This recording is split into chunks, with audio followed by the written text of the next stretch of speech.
Are you paying money every month but your balances barely move? That's not you, it's the interest math working against you. When you're trapped in debt with high interest rates, even consistent payments can feel like you're running on a treadmill that's going nowhere. Watch to learn how to flip the math so most of your payments crushes the principal, skip it, and you'll keep renting your debt instead of owning your way out. Coming up in this video, you'll learn exactly why interest keeps you stuck in debt.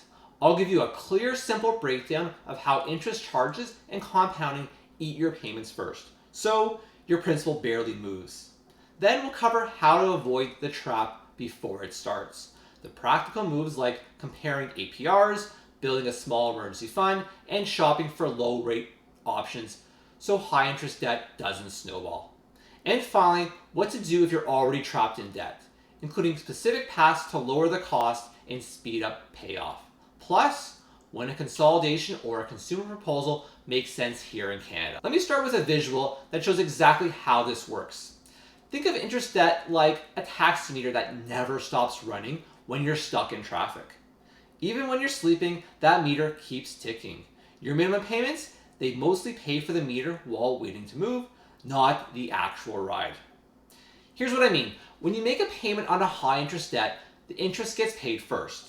Whatever is left over goes to the principal balance. So if you're paying just the minimum, you're barely making a dent in what you actually owe. In Canada, credit card companies have to show you on your statement how long it will take to pay off your balance if you only make the minimum payments. Have you ever looked at that box? It's usually shocking. Sometimes it says 20, 30, even 40 years to pay off a few $1,000s. Let me show you the stakes with a side-by-side comparison. Say you have a $10,000 loan. At 6% interest, you pay $300 a month. You'll have it paid off in about 3 years and pay roughly $1,000 in total interest. But that same $10,000 at 35% interest, which is what some payday loans charge, even paying $300 a month, it'll take you over 10 years and you have to pay off more than $27,000 in interest alone. That's the power of compounding working against you. Every month, you don't pay the full balance, you're just paying the interest on interest. It's like a snowball rolling downhill, getting bigger and bigger. This is where understanding APR becomes crucial. APR stands for annual percentage rate, and it's your best tool for comparing different types of credit. Whether it's a credit card, line of credit, or a personal loan, the APR tells you the true yearly cost of borrowing that money. Now here's something important about APR in Canada. Be careful with promotional rates. You might see 0% APR for 12 months on a balance transfer, but what happens after that? Often it jumps to a much higher rate. And don't forget about the balance transfer fees, usually between 1% and 5% of the amount you're transferring. So how do you know if you're trapped in debt? Here's a quick 60-second self-diagnosis. First, does your balance barely move from month to month even though you're making payments? Second, are you paying more interest each month than you're paying towards the principal? Third, are you using credit cards for essentials like groceries or gas and not paying the balance in full every month? Fourth, if your credit utilization is above 75%, meaning your balances are more than 3/4 of your available credit. And fifth, are you juggling due dates? Trying to figure out which payment to make first. If you check several of these boxes, you're likely trapped in debt.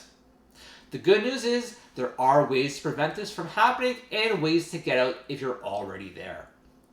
Let's start with prevention. The best defense against high interest debt is having an emergency fund. I know, it's hard to save when you're already struggling.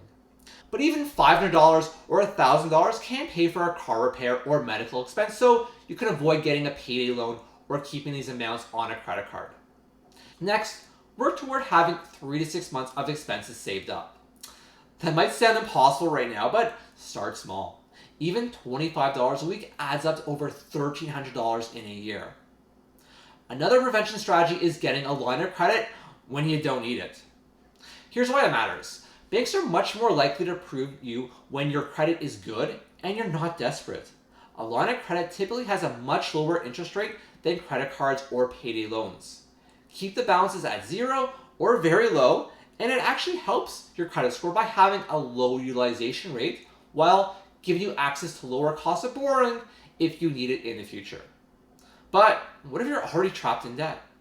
Let's talk about the cost-cutting ladder, starting with the basic options and moving to the more complex ones. First, call your credit card company. Ask if they have any hardship programs or temporary interest rate reductions. You'd be surprised how often this works, especially if you've been a good customer.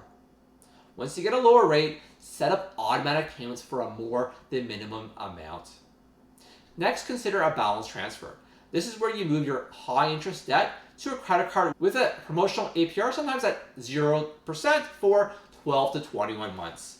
But here's the key rule: only transfer what you can pay off before that promotional rate expires. Otherwise, you might end up in an even worse situation. If a balance transfer isn't enough, look into a consolidation loan. These usually have fixed payment schedules, which means there's a clear end date. No more minimum payment treadmill. For homeowners, there's an option called a HELOC, a home equity line of credit. These often have much lower interest rates because your home secures the loan. But be careful here, you're putting your house on the line, so stick to a fixed payoff plan. Don't just pay the minimum payments forever.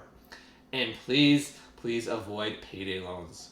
Even with provincial caps here in Ontario, they're still extremely expensive. That quick $300 loan can end up costing you way more than you bargained for. Now let's talk about payment strategies. There are two main approaches: the avalanche method and the snowball method. The avalanche method means paying the minimums on everything, then putting any extra money towards the debt with a high interest rate first. This saves you most money in the long run as you are paying off the highest interest debt first. Another option is the snowball option, which means paying the minimums on everything and then putting extra money towards the smallest balance first. This gives you quicker wins and can be more motivating to continue paying off your debt. Either method works as long as you're paying more than the minimums. Even an extra $50 to $150 a month can cut years off your payoff time. If you're going to try any of these debt fighting strategies, you'll need to free up cash in your budget. Look for quick wins first. Cancel subscriptions you don't use, cut back on dining out, pause vacations until you're back on track. Even finding extra $100 to $300 a month can make a huge difference how quickly you pay off the debt. But what if none of these options are working? If you're in Canada and you're truly trapped, there are formal insolvency options available. Don't worry, you can still get credit in the future if you do one of these options, and they can be a great way to become debt-free. A popular option is a consumer proposal, which is a legal agreement with your creditors where you pay back a portion of what you owe at 0% interest. It immediately stops most collection calls and freezes interest on included debts. It's regulated by the federal government, so your creditors have to follow the rules and can't collect from you and charge you interest if your proposal becomes accepted. To qualify, you need to owe between $5,000 and $250,000 in unsecured debt, not including your mortgage. You work with a licensed insolvency trustee to create a payment plan you can actually afford, usually over 3 to 5 years. Remember what we talked about at the beginning, that taxi meter analogy?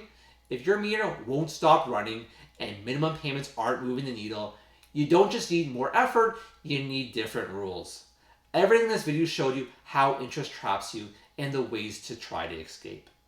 If those aren't enough, the most reliable way to make the math work in your favor is a legal plan that stops the interest and sets a clear date. That's what a consumer proposal does. It freezes interest on included unsecured debts at 0%, stops most collections, and replaces the guesswork with one affordable fixed payment. Bankruptcy is also an option, but it should be considered at a last resort when other options won't work. In this option, you may have to give up certain assets to the trustee and still make monthly payments towards your debts.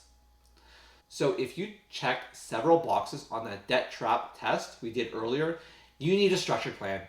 No more tips. A consumer proposal gives you a path with 0% interest on included unsecured debts and a defined monthly payment. The math of high interest debt is designed to keep you paying forever, but now you know how to flip the math in your favor. Whether it's negotiating lower rates, using the avalanche or snowball method, or considering a formal option like a consumer proposal, you have the tools to break free. Watch my next video, What is a Consumer Proposal and is it right for me? Here you'll learn if this is the right option for paying off your debts. You don't need to stay in debt forever. The first step is recognizing you have a problem. The second step is researching and seeking assistance for the best way to get out. You've got options. You're not alone in this.